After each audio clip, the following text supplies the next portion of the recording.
Sean todos ustedes bienvenidos al curso de costos y presupuestos con S10. Quien les habla es el ingeniero Richard Anjaipoma, quien estará a cargo del desarrollo del curso. En esta primera sesión vamos a desarrollar una sesión teórica en la cual vamos a recordar algunos términos básicos correspondientes a los costos, a los presupuestos y a la gestión de proyectos en general. Bien, veamos lo correspondiente al proyecto de construcción. La calidad en los proyectos de construcción se han desarrollado básicamente teniendo en consideración dos tipos de visiones. La visión antigua nos indicaba que los proyectos de construcción se desarrollaban en base al criterio y a la experiencia de los profesionales que se encontraban en obra. No se tenían procedimientos explícitos y detallados, y además las especificaciones técnicas se encontraban desactualizadas. La nueva visión o la visión moderna nos indica que existen herramientas para la gestión adecuada de proyectos. Entre ellas tenemos el Lean Construction, la guía del PMBOK establecida por el PMI, la constructabilidad, lo correspondiente a la aplicación de la calidad total en proyectos de construcción y la gestión de la calidad que se encuentra dada por la norma ISO 9001 del 2008. Veamos lo correspondiente a la filosofía Lean. La filosofía de Lean Construction básicamente es una filosofía de producción que busca eliminar todo tipo de pérdidas, es decir, actividades que no agregan valor al proyecto. Entre sus principios se encuentra que se incrementa la eficiencia en actividades que agregan valor, disminución de la variabilidad y tiempo del ciclo, mejoramiento continuo del proceso y realizar un benchmarking con proyectos referentes o similares. Para el Lean Construction entonces necesitamos o se utilizan tres tipos de tiempos: el tiempo productivo, tiempo contributorio y tiempo no contributorio. El tiempo productivo es todo aquel tiempo que agrega valor directamente al producto final que se desea obtener. El tiempo contributorio es aquel tiempo que no agrega valor directo al producto, pero que contribuye a agregar valor. Como por ejemplo tenemos el traslado de materiales por un albañil, ¿no? Y finalmente tenemos el tiempo no contributorio, que es la pérdida de tiempo y costo. Es el tiempo perdido que se utiliza en un proyecto. Aquí podemos visualizar el ciclo de vida de un proyecto, ¿no? Básicamente los proyectos nacen en base a una necesidad. Luego de ello, se genera una idea de solución para posteriormente realizar el estudio de preinversión y el desarrollo de ingeniería del proyecto. Finalmente se elabora el expediente técnico del proyecto y se somete a un proceso de licitación o concurso, en el cual se designa entonces a la empresa contratista y a la persona encargada de la supervisión.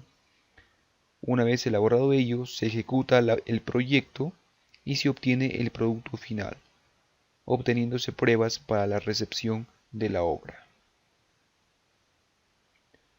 La gestión de proyectos nos indica que existen 6 tipos de restricciones durante la ejecución y durante la gestión de proyectos que se deben tener en consideración. Entre ellas tenemos la satisfacción del cliente, la calidad, los riesgos, el alcance, el tiempo y los costos. Básicamente, si desarrollamos o gestionamos adecuadamente estas 6 tipos de restricciones, nos indicarán que los proyectos que nosotros realicemos serán exitosos. El enfoque del PMI, que nos establece mediante la guía del PMBOK, nos indica que para una adecuada gestión de los proyectos hay que tener en consideración la gestión de 10 áreas de conocimiento divididas en 5 grupos de procesos. Los grupos de procesos son básicamente el inicio, la planificación, la ejecución, el seguimiento y control y el cierre. Y la gestión de las 10 áreas de conocimiento son la integración, el tiempo, la calidad, las comunicaciones, las adquisiciones, el alcance, el costo, los recursos humanos, el riesgo y la gestión de los involucrados. Si nosotros gestionamos adecuadamente las 10 áreas de conocimientos en conjunto con los 5 grupos de procesos, nuestros proyectos serán exitosos. ¿Pero qué es un proyecto? Decimos que un proyecto es un esfuerzo temporal que se lleva a cabo para crear un producto, un servicio o un resultado único. Además de ello, se puede decir que un proyecto es un conjunto de actividades no repetitivas de naturaleza técnica, administrativa y financiera que tienen como objetivo final la obtención de determinados productos dentro de los parámetros preestablecidos. Básicamente, el conjunto de proyectos nos establece un programa y el conjunto de programas nos obtendremos lo que corresponde a un portafolio o a un plan estratégico. Bien, aquí tenemos algunas definiciones adicionales con respecto al proyecto que nos establece el PMI, la OEA y el PNUD. Y aquí vamos a ver algunos ejemplos de proyectos de construcción. Entre ellos tenemos el gasoducto de Camisea, el Hotel Western Libertador en Lima, el proyecto de oficinas de Alto Caral, ¿sí? Y ahora vamos a ver lo correspondiente a la clasificación de proyectos de acuerdo al fin buscado. Básicamente existen dos tipos de proyectos, aquellos que son de inversión pública y aquellos proyectos de inversión privada.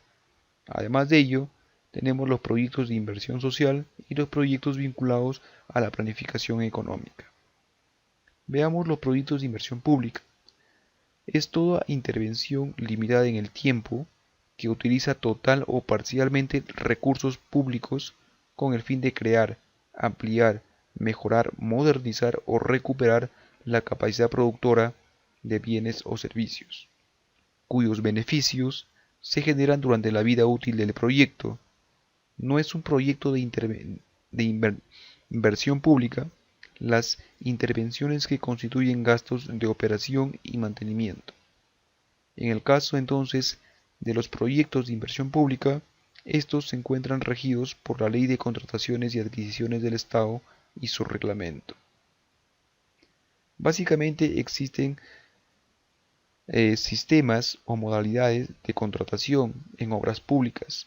Entre ellas tenemos el sistema a suma alzada, que es un sistema aplicable cuando las cantidades, magnitudes y calidades de la prestación estén totalmente definidas en el expediente técnico, en los términos de referencia o en el caso de obras en los planos y especificaciones técnicas respectivas, en la cual entonces el postor formulará su propuesta por un monto fijo y por un determinado plazo de ejecución, ¿sí?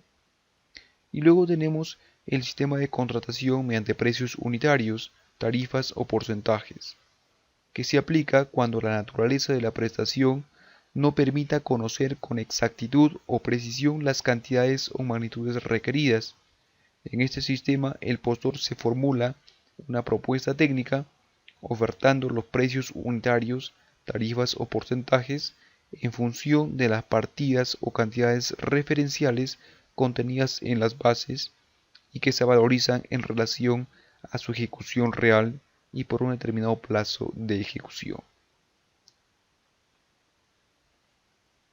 Bien, y finalmente tenemos un sistema de contratación mediante el esquema mixto de suma alzada y precios unitarios, al que podrán optar todas las entidades si en el expediente técnico uno o varios componentes técnicos corresponden a magnitudes y cantidades no definidas con precisión, los que podrán ser contratadas bajo el sistema de precios unitarios, y en tanto los componentes cuyas cantidades y magnitudes estén totalmente definidas en el expediente técnico podrán ser contratadas mediante el sistema de suma alzada.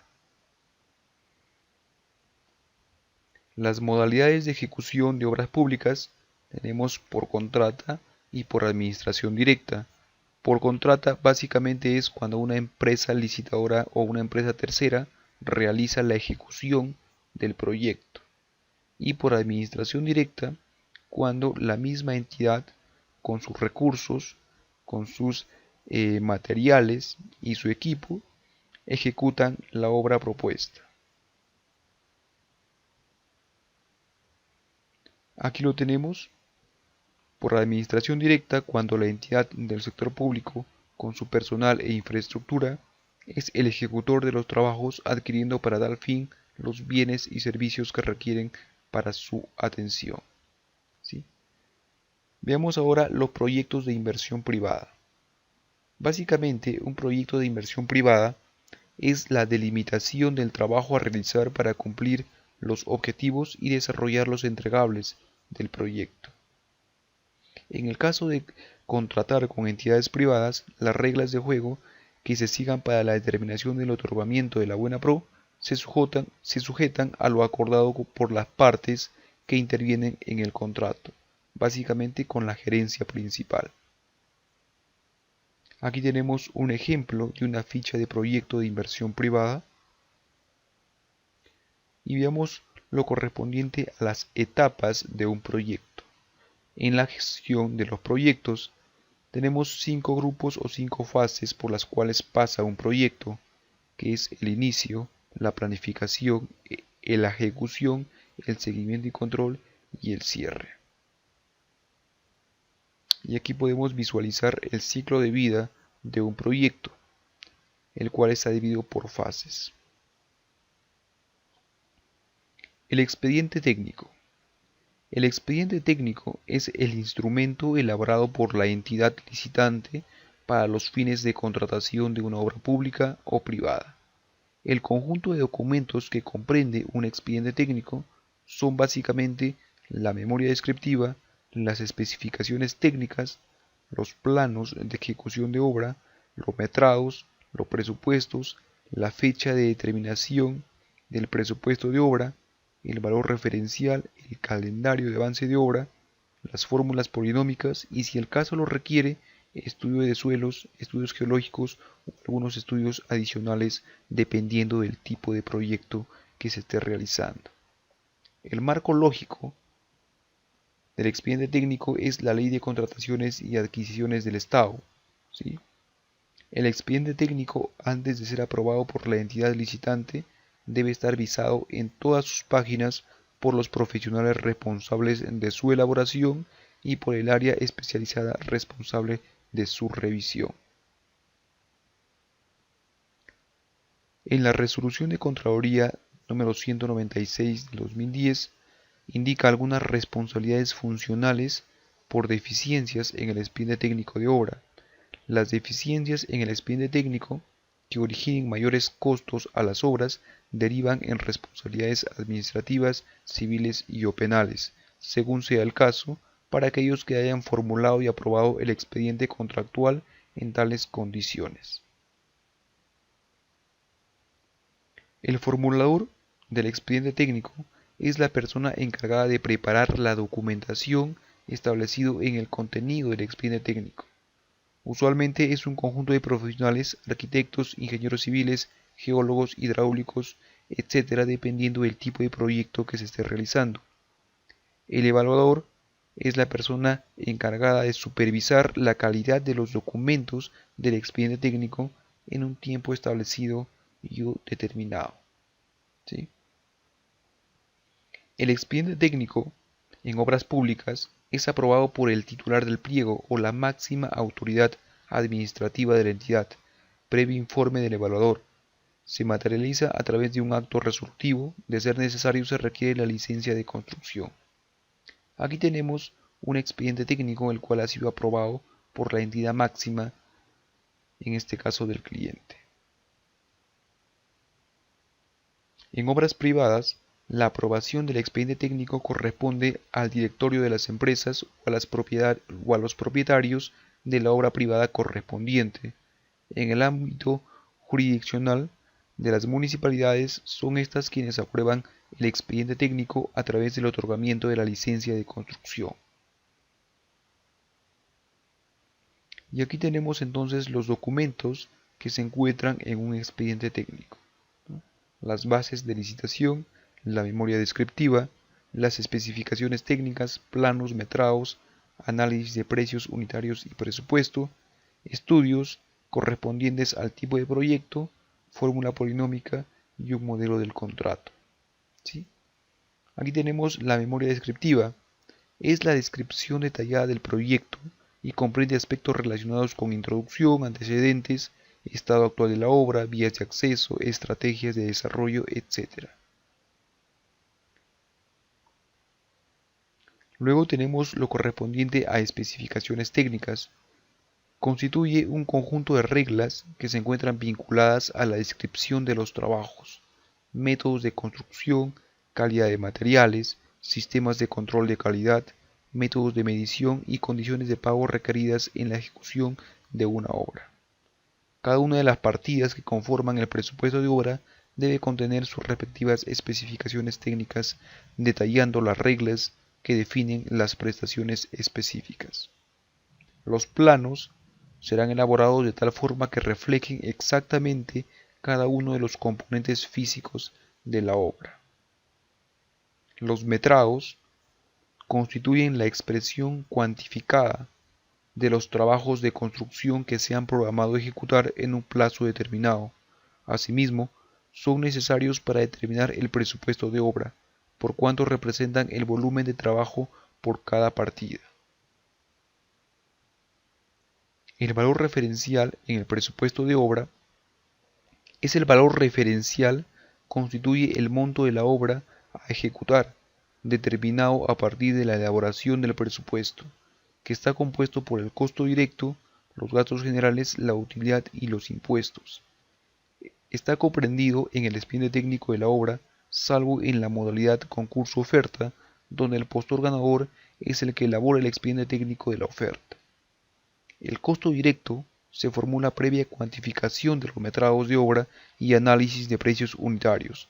Por su parte, los gastos generales incluyen los gastos de personal técnico, administrativos y gastos de oficina. El análisis de precios unitarios. Cada partida del presupuesto constituye un costo parcial.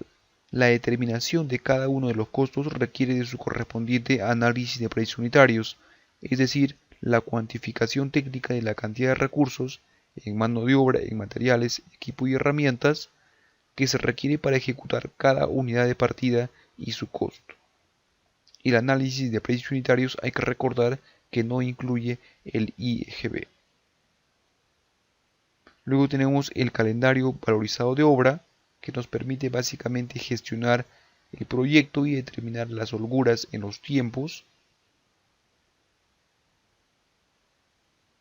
Y aquí tenemos lo correspondiente a la curva S, que forma parte también de los documentos del expediente técnico. La curva S es una herramienta de gestión de la calidad y que nos permite gestionar adecuadamente el tiempo de ejecución del proyecto. Luego tenemos la fórmula polinómica, que tiene por objeto reajustar el valor referencial a través del tiempo.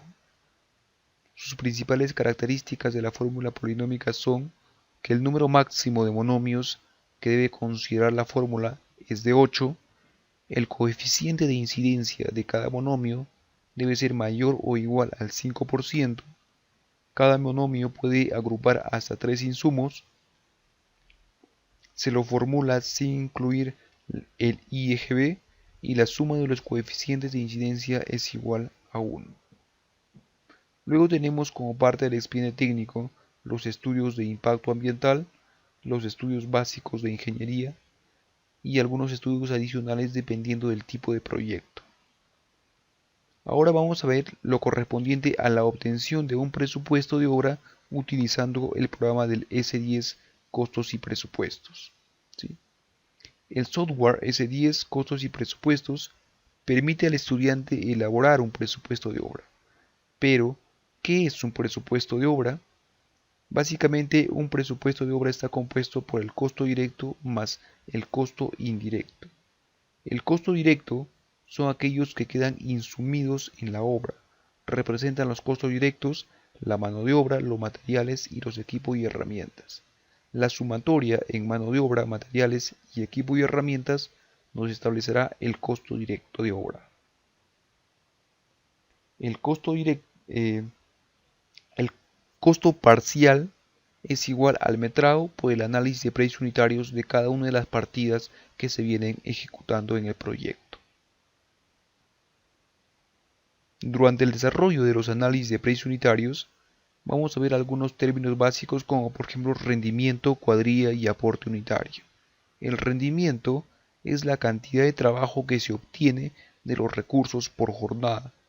La cuadrilla es el número de obreros, equipos que participan en la estructura de los costos de mano de obra o equipos.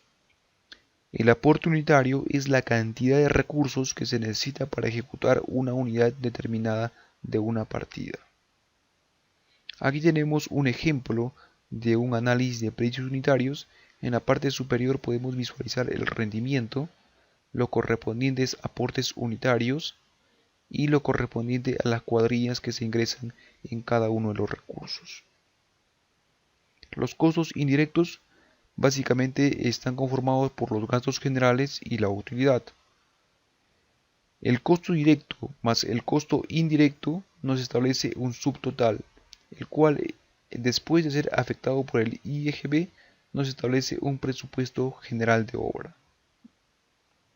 Bien, hasta aquí entonces hemos desarrollado la sesión teórica en la cual hemos determinado lo correspondiente a gestión de proyectos, proyectos de construcción, lo correspondiente al S10, a los costos directos, costos indirectos, presupuesto de obra, etc., con la finalidad de que en nuestra sesión siguiente podamos ingresar al programa sin ningún problema y comencemos a registrar los recursos. Eso ha sido todo por hoy. Muchas gracias por su atención.